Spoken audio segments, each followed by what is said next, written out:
નમસ્કાર પ્રણામ મિત્રો, જય માતાજી, જય શ્રી કૃષ્ણ। મિત્રો, વાર્તા ઘણી લાંબી થવાની છે, પણ એટલી જ તમને સાંભળવાની મજા આવશે, તો છેલ્લે સુધી સાંભળજો। તો ચાલો શરૂ કરીએ। જેતલપુરનું કુદરતી સૌંદર્ય માધવને આકર્ષિત કરી ગયું। પિતા મોહનલાલની કોર્ટમાં નોકરી હોવાના કારણે વારવાર બદલી થતી રહેતી। આ વખતે બેલાપુરમાં બદલી થતા માધવે જેતલપુરમાં ભાડે રહેવાનો આગ્રહ રાખ્યો કે જેથી શહેરના ખર્ચા કરતા ગામમાં રહેવું આર્થિક રીતે સુલભ પડે।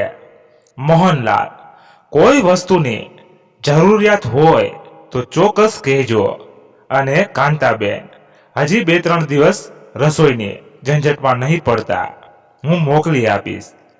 તમે સામાન ગોઠવી દો, અને હા, મારા 1-2 માણસને મદદ માટે મોકલું છું। રતિલાલ સરપંચની હવેલીની સામેનું ઘર ખાલી હતું, તેથી માલિક સાથે વાત કરી રતિલાલે મોહનભાઈને ભાડે અપાવ્યું। અરે, ખૂબ આભાર રતિલાલ, તમારા સહકારથી આ બધું ગોઠવાયું, નહીં તો આ જમાનામાં બીજા વિશે કોણ આટલું વિચારે। અજાણ્યા લોકો અને અજાણી જગ્યાએ પણ આટલી આગતા સ્વાગતા જોઈ ભાડેના નવા મકાનમાં ઓટલે હિંચકા પર ચા પીતા મોહનલાલ ભાવીભોર થઈ બોલી ઉઠ્યા। ભાડેના નવા મકાનમાં ધીમે ધીમે બધો સામાન ગોઠવાઈ ગયો। ઘરમાં બધી જ સુવિધા અને હવા ઉજાસ હતા। આગળ મોટો ઓટલો અને ઓટલા પર હિંચકો, આગલો રૂમ, વચલો રૂમ, અને પછી રસોડું। માળ પર 2 રૂમ હતા। રસોડાની પાછળના ભાગે મોટો ચોક હતો। ગામમાં લગભગ દરેક ઘર આવા જ હતા। માધવ, કાલે તુલસી, રાતરાણી, પારિજાત, ગુલાબ, ચંપો, જોઈ વગેરેના રોપા લઈ આવજે મારા ઠાકોરજી માટે। ફૂલો મારા નાનકડા બાગમાંથી જ મળી રહેશે। કાંતાબેન ચોક જોઈને હરખાતા બોલ્યા, અરે, કોઈ રોપા બજારથી લાવવાની જરૂર નથી। અહીં ગામમાં દરેક ઘરે ફૂલ ઝાડતો તોટો નથી, ડાળખી કપાવીને રોપી દઈશું। રતિલાલના પત્ની રમાબેન કહેવા લાગ્યા। 2-4 દિવસમાં તો કાંતાબેને ચોકમાં નાનકડો બાગ બનાવી દીધો। ચોકની કિનારે દાડમ, જમરૂખ, આમલી અને પીપળાના ઘટાદાર ઝાડ પહેલેથી જ લહેરાતા હતા। આજુબાજુથી તુલસી, રાતરાણી, પારિજાત, ગુલાબ, ચંપો જોઈને ડાળીઓ કંપાવીને રોપી દીધી।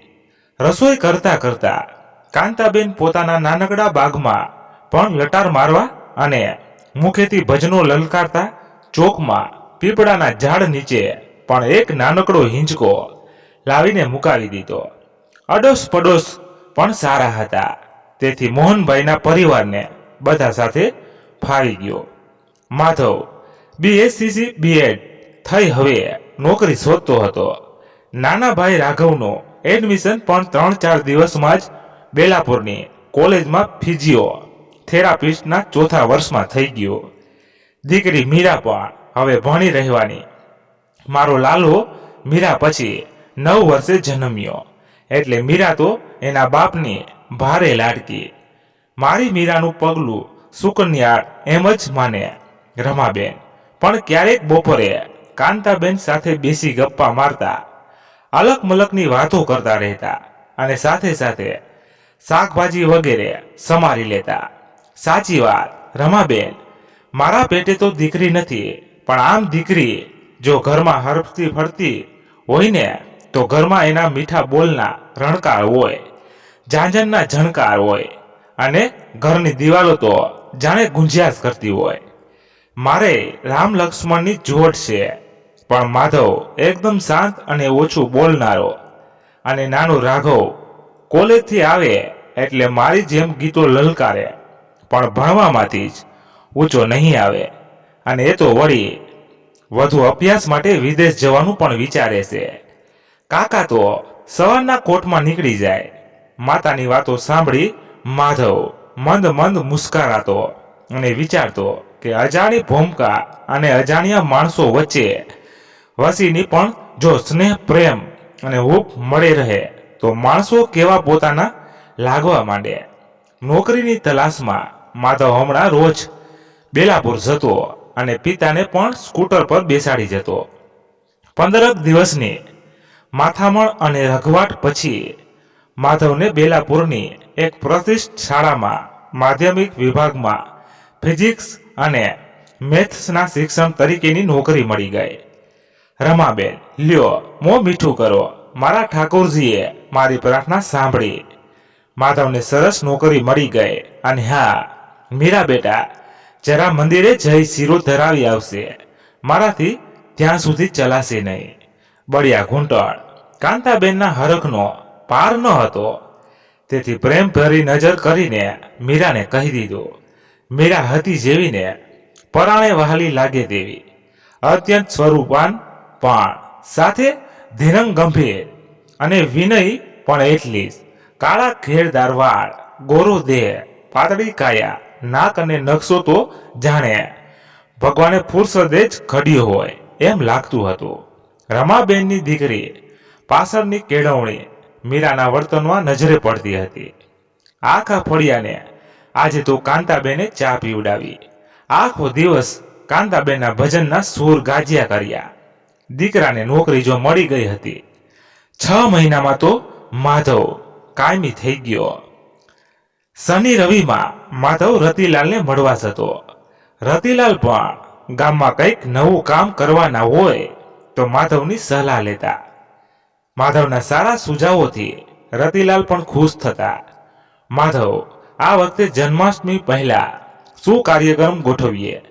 લાલુના જન્મ બાદ છેલ્લા 9 વર્ષથી અષ્ટમી પહેલા ગામ લોકોની જરૂરિયાત મુજબ અને ગામ લોકોની સુખાકારી માટે અને ગામ લોકોને કંઈક નવું જાણવા મળે એવા કાર્યો મારા તરફથી હું કરાવું છું.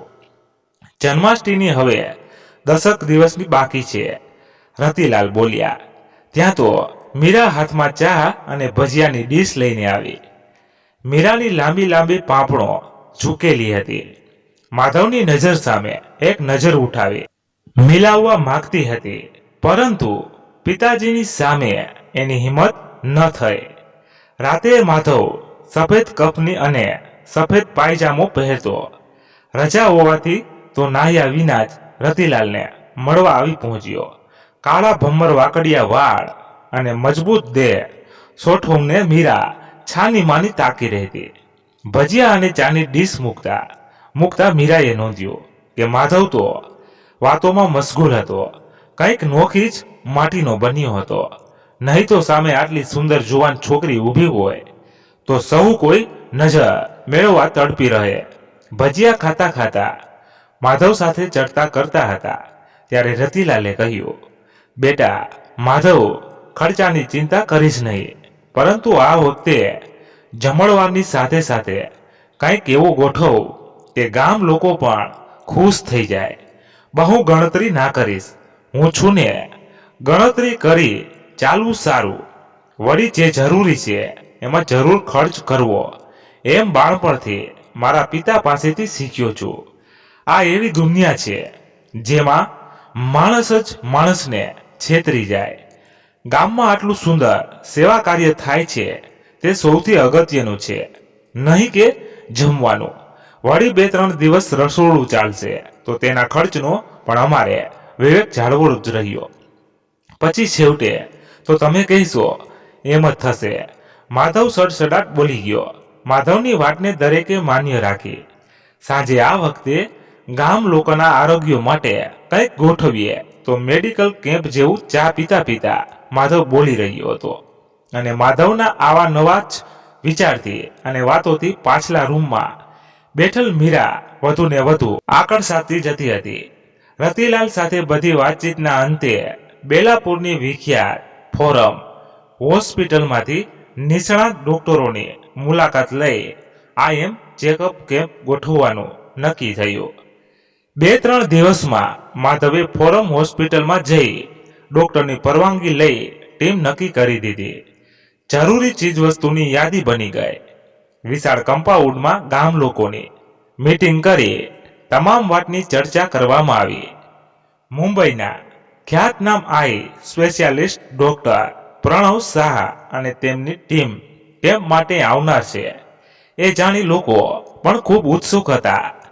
જુવાનિયાઓની ટુકડી પાડવામાં આવી. દરેકને અલગ અલગ કામો સોંપવામાં આવ્યા.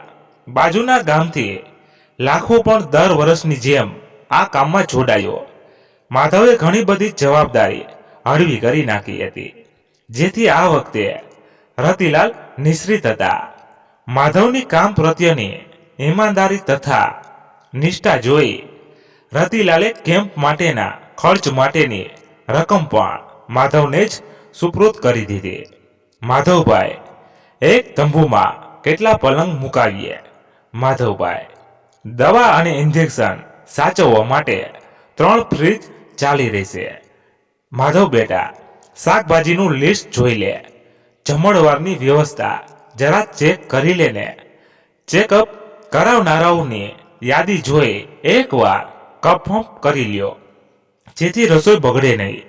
અને હા, દરેક જણ ખર્ચાનો હિસાબ લખતા રહેજો અને દરેક વસ્તુનું બિલ મારે જોઈશે, એ ધ્યાનમાં રાખજો. માધવ શાકભાજીનું લિસ્ટ જોતા જોતા બોલી રહ્યો હતો.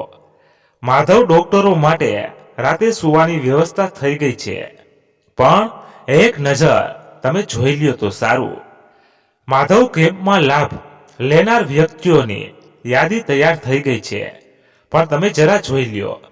આખા જેતલપુરમાં માધવ માધવ માધવ થઈ રહ્યું. માધવ કેમ્પની સફળતા માટે ઝીણામાં ઝીણી વાતની કાળજી લઈ રહ્યો હતો. રતિલાલે જ વિશ્વાસથી પોતાને કામ સોંપ્યું હતું, તે માધવ પૂરી નિષ્ઠાથી નિભાવતો હતો. હવે લાખાની આંખો બળતી હતી. છેલ્લા 9 વર્ષથી પોતે રતિલાલનો જમણો હાથ હતો, તેથી આ માધવની ગુંજ સાંભળી શકતો ન હતો. તેથી મનોમન અકળાઈ રહ્યો હતો. જો લાખા, સવારની ચા સાથે આ ભજીયા કરતા પૌવા બટાકા જેવો હળવો નાસ્તો જ સારો પડે. પછી જમવાનું પણ છે જ ને, અને ખર્ચામાં પણ ફેર પડે, અને જમવામાં પણ બાસુંદીને મિષ્ટાન તરીકે રાખવા કરતા લાપસી રાખીએ તો સારું પડે. કેમ કે કેમ્પનો લાભ લેનારી યાદીમાં મોટા ભાગના ઘરડા લોકો અને બાળકો છે. ચોમાસામાં ભારે ખોરાકથી એમને તકલીફ થઈ શકે, અને ખર્ચમાં પણ રતિલાલને સારું પડે. માધવ કહી રહ્યો હતો. એ સાંભળી રતિલાલ હરખાયા. માધવ, તું ખર્ચની ચિંતા. રતિલાલ બોલવા ગયા. કાકા, હું તો રહ્યો મધ્યવર્ગીય માણસ. પૈસા તમારા છે એટલે ફાવે તેમ ઉડાડવામાં હું નહીં માનું. હું તો મહિનામાં એક દિવસ એટલે કે પગારના દિવસે સૌથી અમીર વ્યક્તિ, પણ બાકીના દિવસોમાં સામાન્ય માનવી. માધવ હસતા હસતા બોલી રહ્યો હતો. 4 વાગે નર્સ તથા અન્ય જરૂરી સ્ટાફ સાથે 5 ડોક્ટરની ટીમ આવી પહોંચી. દવા અને જરૂરી ઇન્જેક્શનનું મોટું બોક્સ ડોક્ટર પ્રદીપ લઈને આવ્યા અને સંભાળીને તંબુમાં મૂકવામાં આવ્યું. રાતે જમી પરવારીને આંખની કાળજી બાબતની વાતો જણાવવા માટે ચોગાનમાં ગામ લોકોની સભા બોલાવવામાં આવી. ડોક્ટર પ્રણવ સાહેબ વૃદ્ધ લોકોને મોતિયા તેમજ ઝામર અને જાગૃત કર્યા. ડોક્ટર નીમાએ નાના બાળકોને નાની ઉંમરના ચશ્મા ન આવે તે અંગે શું તકેદારી રાખવી તેની માહિતી આપી. તેમજ ડોક્ટર પ્રદીપ શાહે બહેનોને પણ ખોરાકમાં આર્યન તેમજ લીલા શાકભાજીના ઉપયોગના મહત્વ વિશે માહિતી આપી. જુવાનિયાની ટોળકી સાથે માધવ રાઘવ હવે જરા નવરા પડ્યા, તેથી મસ્તી મજાક કરી રહ્યા હતા. માધવને લગ્ન માટે કેવી છોકરી જોઈએ એ વાત કરી ચીડવી રહ્યા હતા. માધવ, મીરા તારી પાછળ ઘેલી બની હોય એવું લાગે છે. યાર, શું ખોટું છે? ખૂબ જ સમજદાર અને વળી રૂપાળી પણ છે. આનાથી વધારે તને શું જોઈએ? કેવી છોકરી જોઈએ તને? પેલો લાખો પણ મીરાની એક નજર માટે તલસી રહ્યો છે, પણ મીરા જેનું નામ જરા મચક નહીં આપે એ લાખાને. રતિલાલના ઘર સાથે આટલો ઘરોબો થઈ ગયા બાદ જેતલપુરના જુવાનિયા માધવને મજાકમાં કહી રહ્યા હતા. મારા મતે સ્ત્રી સાથેનો સંબંધ અતિ સન્માનથી ભરેલો હોવો જોઈએ, નહીં કે મજા કરીને ટાઈમ પાસ કરી બંનેની જુવાનીને લજવવી. મારા માટે તો જીવનસાથી એટલે એવી સ્ત્રી કે જે મિત્ર સમાન હોય, જેના ખોળામાં માથું મૂકી દિલ હળવું કરી શકાય, જેના પાલવમાં સુખ દુઃખની ક્ષણોમાં અપાર શાંતિ મેળવી શકાય. માધવ રસોઈનું લિસ્ટ ચેક કરતા બોલી રહ્યો હતો. ત્યાં જ જાણી જોઈને ધીમા ડગલા ભરતી મીરા બધું સાંભળતી ચાની મોટી ટ્રે લઈને આવી. મીરામાં કંઈક એવું અનેરું તો હતું જ કે કોઈ પણ જુવાન મીરાને જોઈ અંજાઈ જતો. એ હતી મીરાની નમ્રતા, વાણીની મૃદુતા, સૌંદર્યની પ્રતિભા અને વ્યક્તિત્વમાં છલકતી નરી શુદ્ધતા. લ્યો પહેલા ચા લઈ લો, ઘણું મોડું થઈ ગયું છે. સવારથી તમે ખૂબ દોડાદોડીમાં છો, તેથી મમ્મીએ ચા મોકલી છે અને તમે બધા પણ હવે થોડો આરામ કરી લ્યો. મીરાએ એક શરમાળ સ્મિત સાથે ચાનો કપ માધવ સામે ધરતા કહ્યું. મીરાનો રૂપાની ઘંટડી જેવો મધુર અને હેતાળ અવાજ સાંભળી માધવના દિલના તાર પણ ઝણઝણી ઉઠ્યા. Thank you.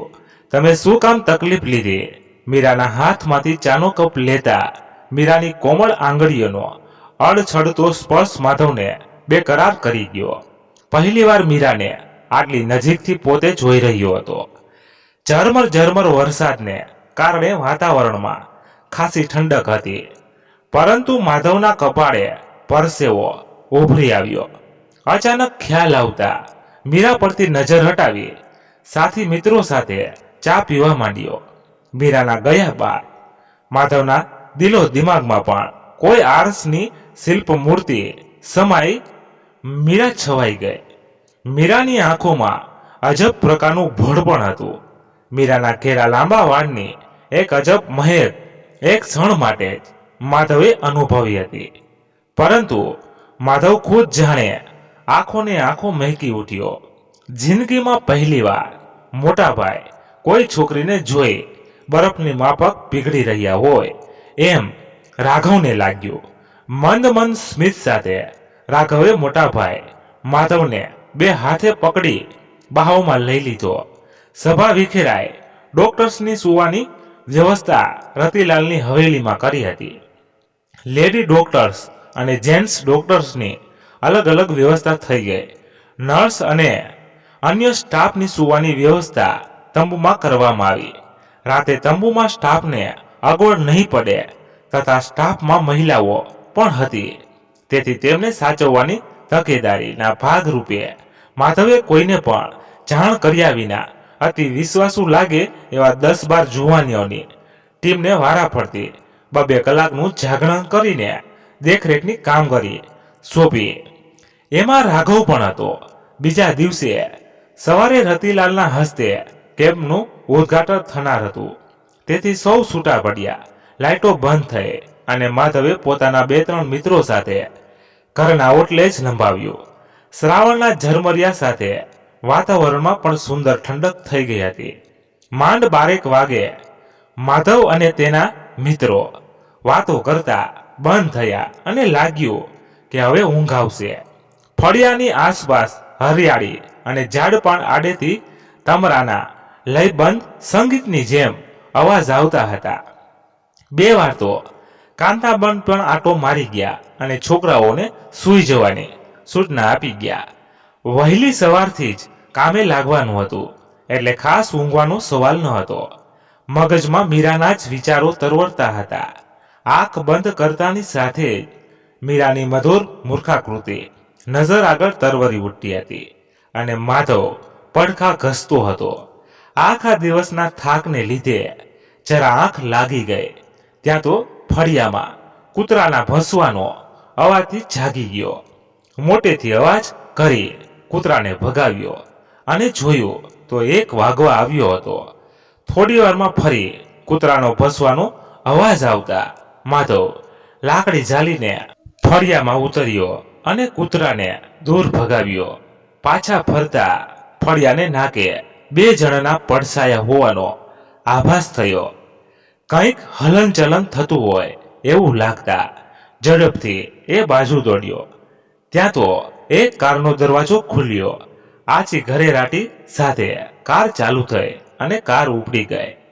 માધવે દોડતા જઈને પેલા બીજા પડસાયાને પાછળથી પકડ્યો અને જોયું તો ડોક્ટર્સની ટીમમાં આવેલ એક વોર્ડ બોય હતો. શું છે, તું અત્યારે અહીં શું કરે છે અને આ કારમાં બેસીને કોણ ગયું? માધવે પૂછ્યું. સર, ડોક્ટર પ્રદીપ સાહેબના માતાજી સિરિયસ છે એવો ફોન આવતા અચાનક તેઓ ગામ જવા ઉપડી ગયા છે. એમનો સામાન લઈને એમને મૂકવા માટે અહીં ઊભો હતો. વોર્ડ બોય થોથવાતો હતો. તે માધવની નજરથી છાનું ના રહ્યું. કશુંક અણધાર્યું થવાના વહેમથી માધવ વોર્ડ બોયની સાથે જ રતિ કાકાના ચોગાનમાં તંબુ સુધી ગયો. વોર્ડ બોયને તંબુમાં જઈને સૂઈ જવા માટે કહ્યું. તંબુની બહાર નીકળ્યો ત્યાં રતિ કાકાની હવેલીના ઓટલાની લાઇટ ચાલુ જોઈ અને રતિ કાકાને પણ ઓટલા પર ઉભેલા જોઈને તેમની પાસે ગયો અને ડોક્ટર પ્રદીપની વાત કરી. હા, એમના માતા ગંભીર છે એવો ફોન આવતા એમણે તાત્કાલિક પહેલ કપડે જવું પડ્યું. રતિ કાકાની વાત સાંભળી માધવને વાત સાચી હોવાની હવે ખાતરી થઈ.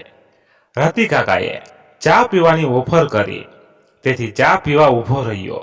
આવતીકાલની તૈયારી બરાબર થઈ ગઈ હોવાથી રતિલાલને પણ ચિંતા નહીં કરવા માટે જણાવ્યું.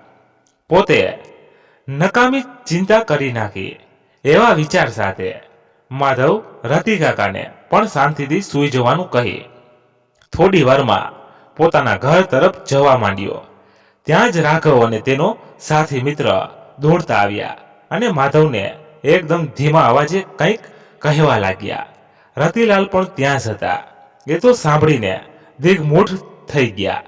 હવે શું કરવું તે સમજાતું નહોતું. શ્રાવણની અંધારી રાતે રાઘવ માધવ સાથે રતિ કાકાએ ગંભીર વાતચીત કરી અને છેવટે છૂટા પડ્યા. બીજા દિવસે સવારથી રતિલાલના ચોગાનમાં અવરજવર થવા માંડી. આગલા દિવસે નક્કી થયા મુજબ જુવાનિયાઓની ટીમ કામે લાગી ગઈ. 9 વાગે કેમ્પનું ઉદ્ઘાટન હતું તેથી કેમ્પનો લાભ લેનાર ગામ લોકો એકત્ર થવા માંડ્યા. ચા નાસ્તો યોગ્ય સમયે આપી દેવામાં આવ્યો. ડોક્ટર્સ અને તમામ ટીમ પણ લગભગ 8:30 તૈયાર થઈ ગઈ.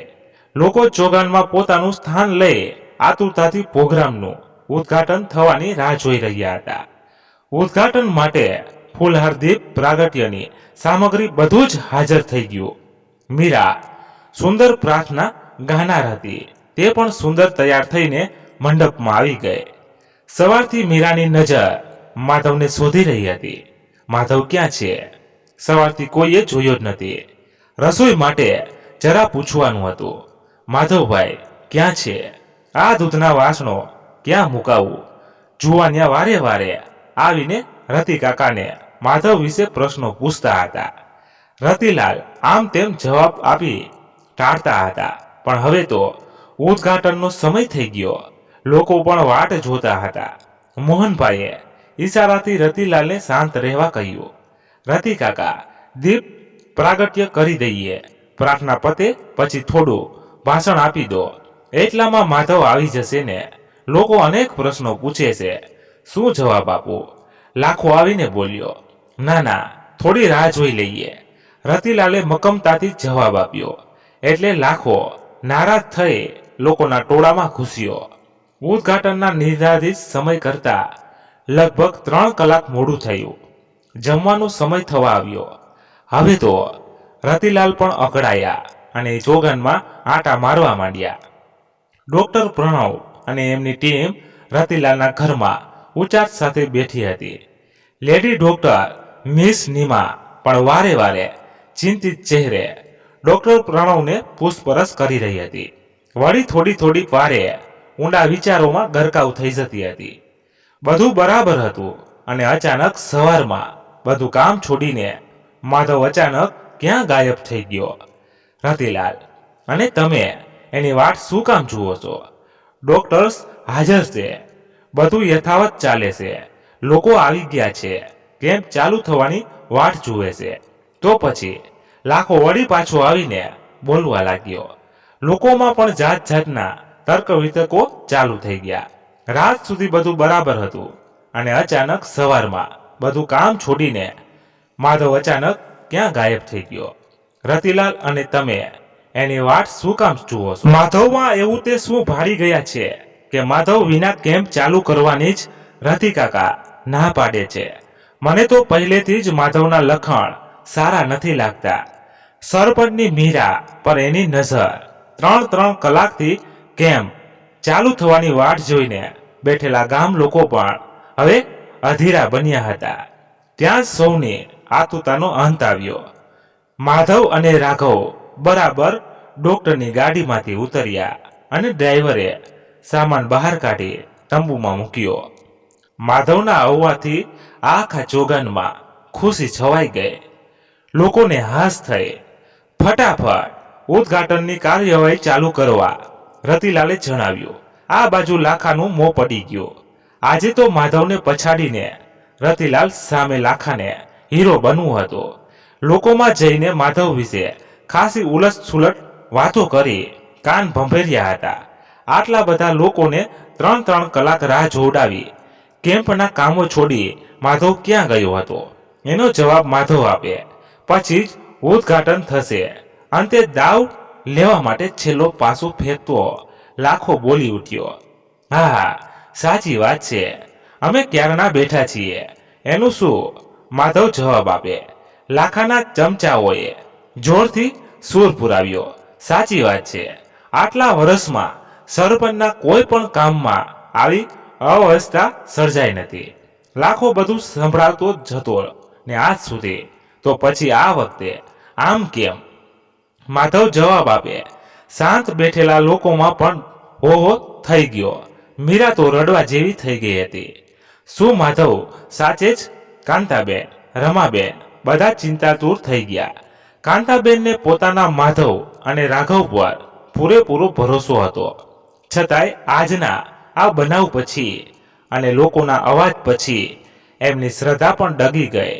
અનેક ખરાબ વિચારોના વમળમાં ઘેરાઈને કાંતાબેન લગભગ રડી જ પડ્યા. મોહનભાઈ એકદમ ધીરજથી રતિલાલ સાથે વાતચીત કરી રહ્યા હતા. ડોક્ટર પ્રણવ શાહ અને મિસ નીમા પણ સાથે ચર્ચામાં જોડાયા. માધવ અને રાઘવને પાસે બોલાવવામાં આવ્યા અને હવે કોઈક નિર્ણય પર આવ્યા હોય એમ લોકોને લાગ્યું. ડોક્ટર પ્રણવ ઊભા થઈ માઇક પાસે આવ્યા. લોકો આતુર હતા. આદરણીય સજ્જનો, તમારે રાહ જોવી પડી એટલે ગુસ્સો આવે એ સ્વાભાવિક છે, પરંતુ મહેરબાની કરી શાંતિ જાળવો. પહેલા કેમ્પની કાર્યવાહી શાંતિથી પતી જવા દો, પછી છેલ્લે તમારા પ્રશ્નોના જવાબ જરૂર મળશે. ના ના, પહેલા માધવ જવાબ આપે, પછી લાખાએ લોકોને ઉશ્કેર્યા હતા. તેથી ટોળામાંથી અવાજ આવતો હતો. છેવટે રતિલાલથી નહીં રહેવાયું. માધવ સાથે વાત કરી. લોકોએ નોંધ લીધી કે રતિલાલ માધવને કશું કહી રહ્યા હતા અને માધવ વારે વારે ડોકે હલાવી બે હાથ જોડી રતિલાલને કંઈક વિનંતી કરી રહ્યો હતો. અચાનક રતિલાલ ઝડપથી ગુસ્સાભેર માઇક પાસે આવ્યા અને ભારી અવાજમાં બોલવા માંડ્યા કે મારા આદરણીય ગ્રામજનો, તમારે જવાબ જોઈએ છે ને? માધવ ક્યાં ગયો હતો? કેમ આટલું મોડું થયું? કેમ્પનું ઉદ્ઘાટન માધવ વિના કેમ નહીં કરી શકાય? 3 કલાક બગાડ્યા બધાના. નવો રહેવા આવેલ છોકરા પર આટલો ભરોસો મુકાતો હશે? માધવ પૈસા લઈને ભાગી વગેરે વગેરે. અરે માધવ, હું તો કહું છું કે આવો, બોલી નાખ અને કરી નાખ. દૂધનું દૂધ અને પાણીનું પાણી. મારા મત મુજબ બોલવા કરતા મૌન રહેવું શ્રેષ્ઠ છે. પરંતુ માધવ, સમય આવીએ મૌન રહેવા કરતા સાચું બોલવું પણ શ્રેષ્ઠ છે. માધવ માણસ જ માણસને છેતરી જાય છે. લોકોમાં સન્નાટો છવી ગયો. રતિલાલ સરમતતો માધવનો ઉધડો લેવાને બદલે માધવની તરફેણ કરી રહ્યા હોય એમ લાગવા માંડ્યું. ગઈ રાતની ઘરનાના ઓછાયાની લોકો અજાણ હતા. માધવ ઉચાટ સાથે વારે વારે ઘડીક ડોક્ટર પ્રણવ તરફ જોતો હતો, તો ઘડીક પોતાની માતા સામે, તો ઘડીક મીરા સામે જોતો હતો. માધવ હજી રાતે પહેરેલ સફેદ કફની પાયજામા જ હતો. કફનીના ખુલ્લા બટનમાંથી માધવનું પોરુષ છલકાતું હતું અને મુખ પર નરી નિર્દોષતા. મીરા અવાક થઈને માધવ સામે અપલક નેત્રે તાકી રહી, જાણે આંખોથી પૂછી રહી હતી કે માધવ, મને ખાતરી છે કે ગામ લોકો અને મા બાપુ સામે નીચા જોવું પડે એવું કોઈ કામ ન કરી શકે. તો પછી તું ચૂપ કેમ છે? તારા પ્રત્યેનો મારો વિશ્વાસ તો અકબંધ છે, પરંતુ આ ગામ લોકોનો વિશ્વાસ ડગી જાય એ પહેલા માધવ તું બોલી નાખ.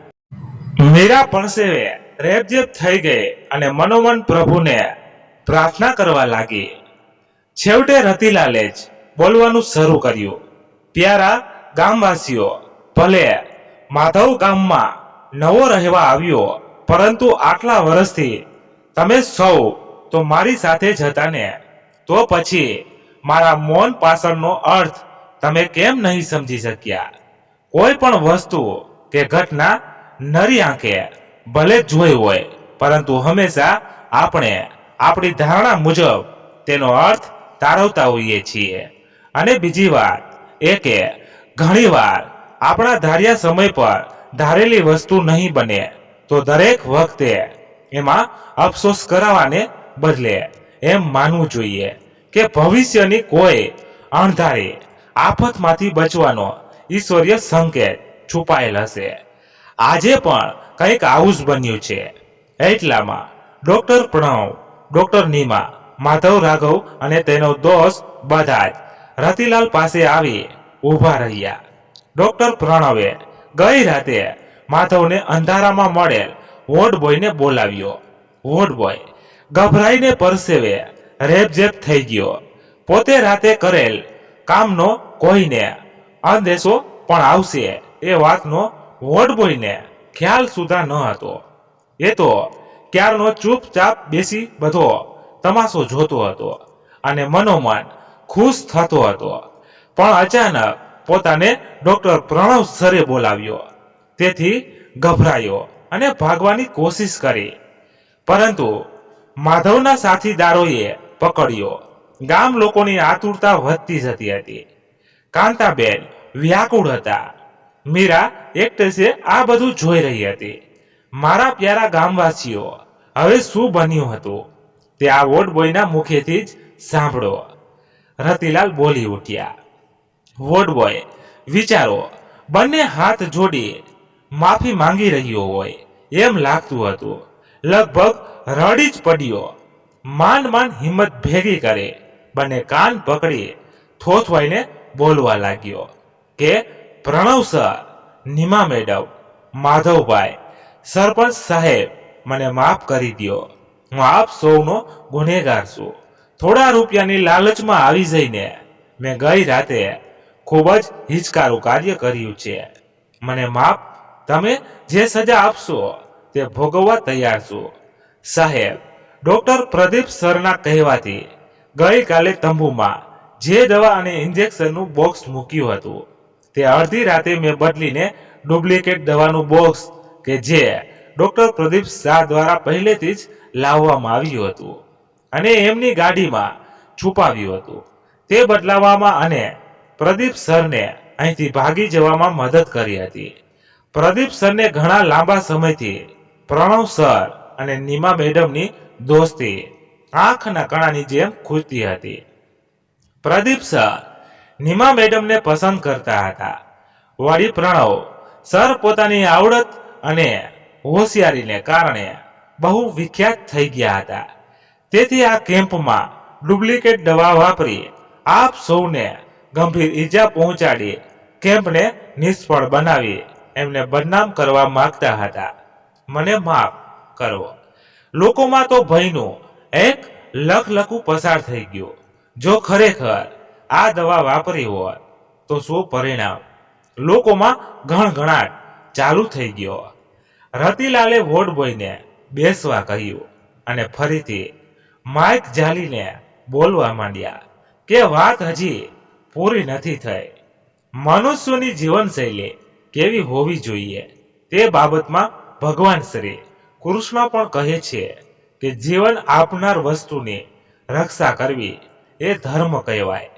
યમુના નદીના કાલ્ય નાગના ઝેરથી લોકો અને પશુ પંખીને મુક્ત કરવા માટે કૃષ્ણે પણ નાગની ફેણ કચડી નાખી વિષથી સૌને મુક્ત કર્યા હતા.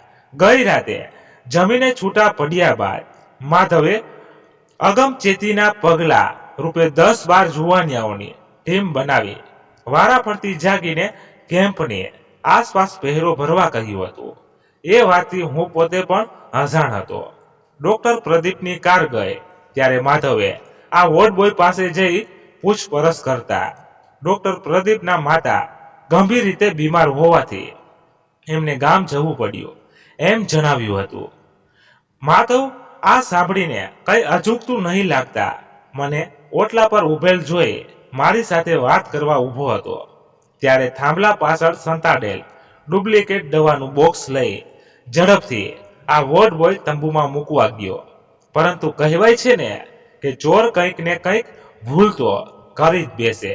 દવાનું બોક્સ 2 નંબરના તંબુને બદલે 3માં મુકાઈ ગયું. વોર્ડ બોયની પથારી 2 નંબરના તંબુમાં હતી તેથી તે બોક્સ મૂકી સુવા ગયો તો પથારી ખાલી ન જોતા ભૂલ સમજાય અને ફરી બોક્સ ઉઠાવી 2 નંબરના તંબુમાં પેસતા વોર્ડ બોયને રાઘવ અને તેના સાથીએ પાછળથી જોઈ લીધો. બંનેને કંઈક અજુગતું લાગતા દોડતા મારી પાસે આવ્યા. માધવ અને હું ડોક્ટર પ્રદીપને જવું પડ્યું એ વાત કરી રહ્યા હતા. ત્યાં આવીને હકીકત જણાવતા મળસ્કે ડોક્ટર પ્રણવ સરને વાત કરી બોક્સ ચેક કરાવવાનું નક્કી થયું. વાત કરતા કરતા હવે રતિલાલ થાકેલા લાગતા હતા. આટલા વર્ષોનો ગામ લોકોનો વિશ્વાસ મિથ્યા નહીં જાય એની કોશિશ માટે વિસ્તારથી બધી વાત કરી રહ્યા હતા. લાખા ભણી ગુસ્સાભરી નજરથી જોઈ રહ્યા હતા. આજે ગામ લોકોને ભડકાવનાર એ તો હતો. વહેલી સવારમાં ડોક્ટર પ્રણવે દવા ચેક કરતા બધી દવા અને ઇન્જેક્શન ડુપ્લિકેટ છે એમ કહેવાતા માધવ અને રાઘવને શહેર મોકલવામાં આવ્યા. ઊંચા જીવે 4-5 મેડિકલ સ્ટોરમાં રખડીને બંને માંડ આટલી બધી દવાઓ પાછી લઈને આવ્યા છે.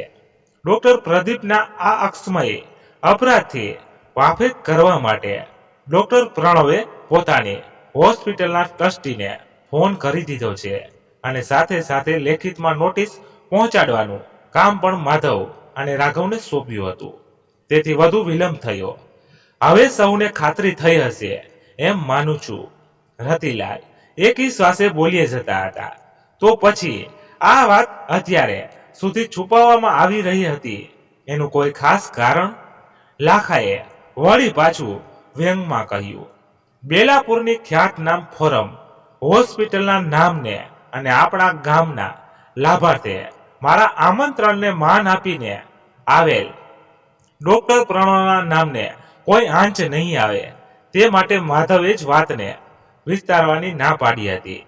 કેમ કે પ્રેશરવાળાની નજરે ચડી જાય તો આડું અવડું છાપી મારે. જ્યારે દુર્ઘટના થતી ટળી ગઈ તો પછી ખાલી શું કામ?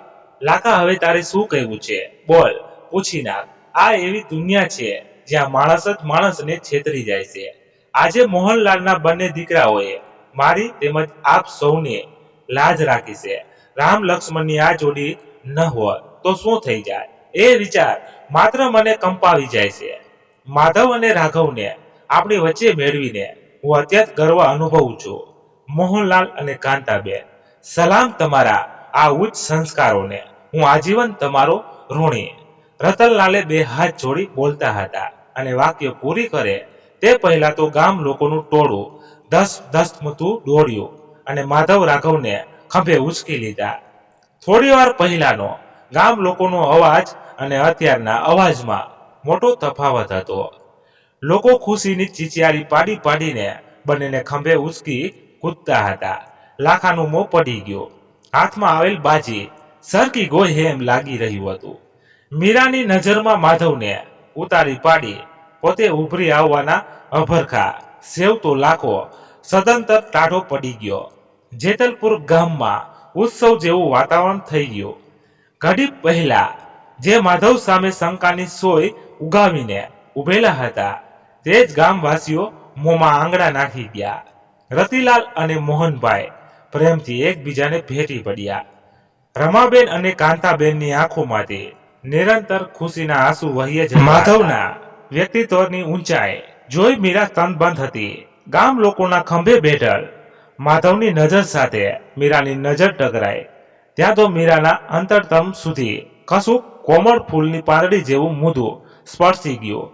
અચાનક જ જાણે ગુલાબ, ચંપો, પારિજાત વગેરે ફૂલોની હજારો પાંદડીઓ વેરાઈ ગઈ અને તે સુગંધી ઢગ વચ્ચે મીરા અને માધવ જાણે એકબીજાને આલિંગ કરી રહ્યા.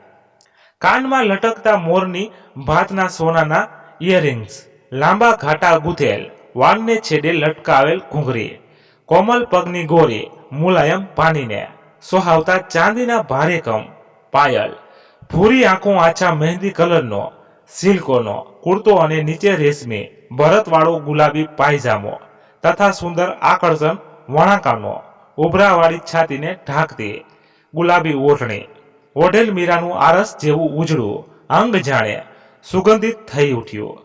મીરાના રોમ રોમની ભીતર એક દ્રઢ અભિપ્સા વહેતી થઈ ગઈ.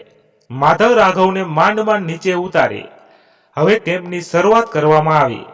દીપ પ્રાગટ્ય કર્યો ત્યારે દીપ પણ આજે કંઈક વધારે ને વધારે પવિત્ર થઈ આનંદથી ઝૂમી રહ્યો.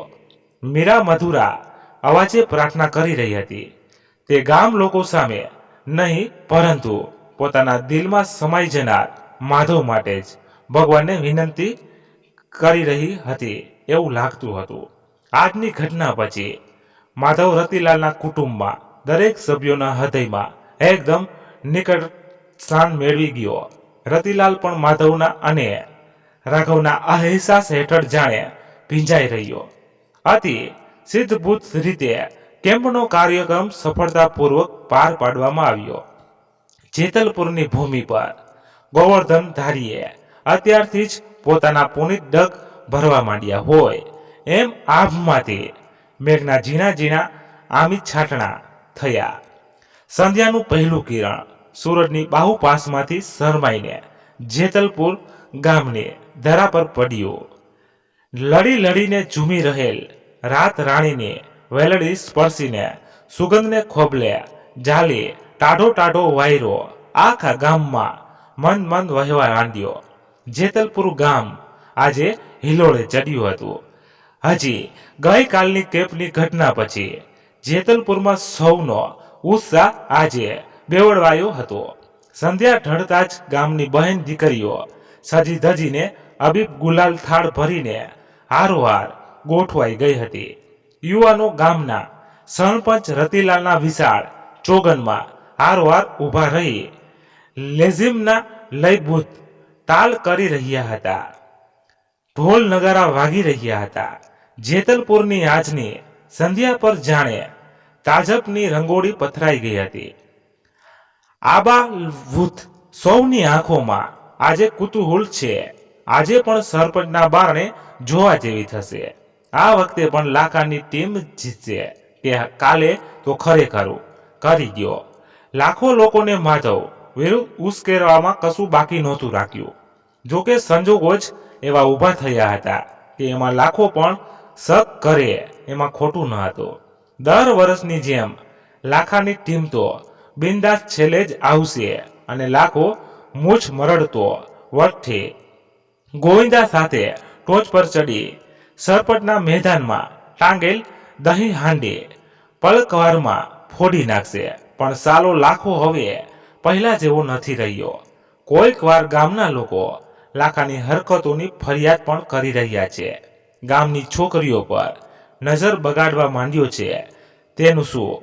ના ના, આ વખતે તો તમે જોજો ને, મોહન કાકાનો દીકરો માધવ જ જીશે. કેટલો પાણીદાર છે. કાલનો બનાવ ભૂલી ગયા. હાસ તો મોહન કાકા કેટલા સિદ્ધાંતવાદી અને માધવ રાઘવ બંને દીકરાને કેટલા સંસ્કારી બનાવ્યા છે. ગામમાં રહેવા આવ્યા ને હજી 6 જ મહિના થયા છે, પણ જુઓ ને આખા ગામના લોકોના દિલ જીતી લીધા. કાંતાબાના પેટે તો હીરા પાક્યા છે, હીરા. જાત જાતના તર્ક વિતર્ક થતા હતા. છેલ્લા 9 વર્ષથી રતિકાકા જન્માષ્ટમીના 2 દિવસ પહેલા ગામ લોકો માટે સેવા કાર્ય કરાવતા અને બીજા દિવસે પોતાના વિશાળ કમ્પાઉન્ડમાં ઊંચામાં ઊંચી દહીં હાંડી બંધાવતા. આજુબાજુના ગામમાંથી પણ ગોવિંદાની ટીમને આમંત્રણ અપાતું. લાખો બાજુના જ ગામની ટીમનો સરદાર હતો. હાંડી ફોડનારને તગડું ઇનામ પણ મળતું. ત્યારબાદ ગામમાં રતિકાકા તરફથી જમણવાર થતો. આમ જન્માષ્ટમી નિમિત્તે સરપંચ તરફથી ગામમાં 2-3 દિવસ જમણવાર થતો. આ વખતે લોકોમાં દહીં હાંડી વિશે તર્ક જાગે એ સ્વાભાવિક પણ હતું, કેમ કે લાખાની હરકતોથી ધીમે ધીમે હવે લોકો ત્રાસ્યા હતા. ગઈકાલની જ વાત જ હજી તો તાજી હતી. આઈ ચેકઅપ કેમ્પની ઘટનામાં પણ લોકોને માધવની વિરુદ્ધ ભડકાવવામાં લાખાએ ક્યાં કશી કચાશ છોડી હતી. એ તો સારું થયું કે દૂધનું દૂધ અને પાણીનું પાણી થઈ ગયું. તેથી જ સૌને આજે પણ માધવ પર મદાર હતો. સરપંચ રતિલાલ, તેમની પત્ની રમાબેન, 20 વર્ષની યુવાન પુત્રી મીરા અને 9 વર્ષનો દીકરો લાલુ બધા હારોહાર ગોઠવાયા. બાજુમાં મોહન કાકા, કાંતાબા તેમજ સૌ ગામ લોકો ગોઠવાયા. આખું ગામ આજે દહીં હાંડી જોવા અઘીરું બન્યું હતું. આસમાની આંખોવાળી મીરાની આંખોમાં આજે તો અનેરી આતુરતા હતી. ગઈકાલના બનાવ પછી માધવને દિલ દઈ બેઠેલી મીરા આખી રાત ઊંઘી જ ક્યાં શકી હતી. એની નજર આગળ તો માધવનો જ 6 ફૂટનો દેહ, વિશાળ લલાટ પર લહેરાતા કાળા વાંકડિયા વાળ, મજબૂત બાવડા સફેદ કફનીના ખુલ્લા બટનમાંથી છલકતું પોરુષ અને આખા વ્યક્તિત્વમાં છલકતી એક શુદ્ધતા નજરમાંથી ખસતા ન હતા. પહેલી ટીમ લેઝિમના દાવ સાથે તાલબદ્ધ આવી ગામની સ્ત્રીઓ ડોલ ભરી ભરીને પાણીનો ગોવિંદા પર છંટકાવ કરી રહી હતી. જોત જોતામાં પહેલી ટીમનો સરદાર સાથી ગોવિંદાના ખંભે ચડી ઉપર ચડવા માંડ્યો. પણ આ શું કરતા બધા નીચે પટકાયા. ફરી એકવાર ગોવિંદાના ખંભે ચડવાનું શરૂ કર્યું, પણ હાંડી સુધી પહોંચવાનું તો દૂર, ફરી એકવાર ભોંય પર પટકાયા. પહેલી ટીમની નિષ્ફળતા જોઈ લાખો ગર્વથી મૂછને તાવ દેવા માંડ્યો. બીજી ટીમ માધવની હતી. ટટાર છાતી, મકમ ચાલ, મજબૂત કસાયેલ દેહ, વાંકડિયા વાળ, પાતળી મૂછ, ઉઘાડી છાતી પર ડોકાતું યુવાનીનું ઐશ્વર્ય અને માથે કચ્છો વીટેલ માધવ આવી રહ્યો હતો. ત્યારે એની વાટમાં ગામની અનેક કુંવારી કન્યાના સમણા વેરાઈ રહ્યા હતા. ખુદ મીરા પણ આમાંથી બાકાત નહોતી. માધવે દૂરથી પ્રથમ પોતાના માતા પિતાને અને પછી ગામ લોકોને વંદન કર્યા. માધવ અને રાઘવની ટીમ ગોઠવાઈ ગઈ. માધવ માધવ ના નારા ગુંજવા માંડ્યા. ડોલ ભરી ભરીને ઠંડુ પાણી ગોવિંદાઓ પર ઢોળાવા માંડ્યું. ત્યાં તો માધવ બથા સાથે ગોવિંદાના ખંભે ચડી પલક વારમાં સડસડાટ ટોચે ચડી ગયો. લટકાવેલ હાંડીનું દોરડું ઝાલી લીધું અને પલક વારમાં મુક્કો મારી દઈ દહીં હાંડી ફોડી નાખી. જય કનૈયા લાલ કી, હાથી ઘોડા પાલકી ના નારા ગુંજી ઉઠ્યા. મોહન કાકાનો આ રૂપકડો, માધવ રૂપી ફૂટડો કનૈયો ગામની કુંવારી કન્યાઓના દિલના તાર જણજણાવી ગયો. માધવને ખંભે ઉચકી ગામ લોકોએ ફેરવ્યો અને જય જયકાર કર્યો. અબીલ ગુલાલને છોડો ઉછળી જેતલપુર ગામ આનંદથી ઝૂમી રહ્યું. તો વળી આસમાની આંખોવાળી મીરાની નજર માધવને નિરખવાને વિહમળ થઈ રહી હતી. ઉછળી ઉછળીને મીરા થિરકતી હતી અને તાળી પાડી રહી હતી. ગઈકાલની તો મીરા માધવને મળવા અને જોવા જાણે બાવરી થઈ હતી. મીરાનો માધવ પ્રત્યેનો આ આનંદ લાખાથી છાનો ન રહ્યો. 9 વર્ષનો ગામનો રેકોર્ડ તૂટ્યો, લાખો ખવાયો. ગઈકાલે કેપમાં પણ હીરો બની જનાર માધવ સામે લાખો કરડાકીથી જોઈ રહ્યો. આટલા વર્ષોથી રતિલાલની એકદમ નજીક રહેતા લાખાને માધવે હવે જાણે કેટલા ગાંવ દૂર હડસેલી મૂક્યો હતો. સાથે સાથે મીરાથી પણ દર વર્ષની જેમ પોતાની ટીમને છેલ્લે હોડમાં મૂકનાર લાખો વિલે મોઢે પોતાના સાથીઓને લઈને જમ્યા વિના ચૂપચાપ સરકી ગયો. મોહનભાઈ, ગઈકાલે તો તમારા બંને દીકરાઓએ ભારે કમાલ કરી. હવે આજે પણ જેતલપુર ગામમાં તો તમારા આવવાથી જાણે રોનક આવી ગઈ. હીરાની ચમકેને ઝાંકી પાડે એવા દીકરા મેં આજ સુધી જોયા નથી. વળી આટલી પ્રતિભાવથી ભરપૂર તોય સહેજ પણ ઉછાળ પણાની છાંટ નહીં. તમે કેટલા લાડ કરાવ્યા હશે અને સાથે કેટલા સંસ્કારોનું સિંચન કર્યું હશે.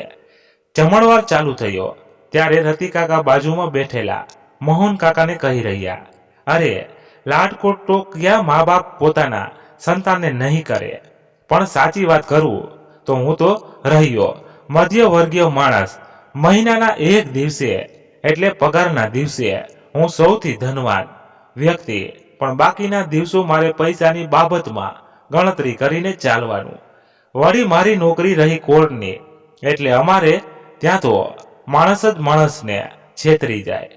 તેથી મારા બંને દીકરાઓને કરકસથી પરંતુ પ્રેમથી ઉછેર્યા અને ભણાવ્યા છે.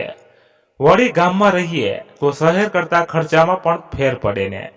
મારે 3 વર્ષની નોકરી બાકી છે, તેથી શહેરમાં રખવાટ કરતા ગામનું સીધું સાદું જીવન જીવવું છે. કારણ કે અમે તો સાવ સીધા સાદા માણસ. માધવને પણ બેલાપુરમાં જ શિક્ષકની નોકરી મળી ગયા પછી તો હવે આ ગામ છોડવાનો વિચાર નથી. જમતા જમતા મોહન કાકા બોલ્યા. રતિલાલ પણ આજે મોહનભાઈને મનોમન વંધી રહ્યા હતા. ચાંદીની ચમચીએ ખાનારી પોતાની દીકરી માધવ પ્રત્યે બેકરાર થઈ એ વાત એક પિતાથી છાની રહી શકે. રતિલાલ તથા રમાબેનને પણ એક મધ્યવર્ગીય પરંતુ સંસ્કારોથી શ્રીમદ માધવ ગમવા માંડ્યો હતો. બહુ ઉછળી રહી છે એની જવાની. ઓલા 2% માસ્તરિયાને જોઈને 2 વખતની હારથી ઘવાયેલ લાખો ગામના તળાવથી પાડે મંદિર પાછળ આવેલા વડના ઝાડ નીચે સાથીદારો સાથે શરાબનો પેટ ચડાવતા બોલ્યો.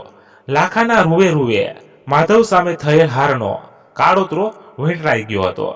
ચાલ એક બેગ ઓર માર, તારું દરદ ઓછું થાય. લાખાને પાનો ચડાવતા બીજો બોલ્યો.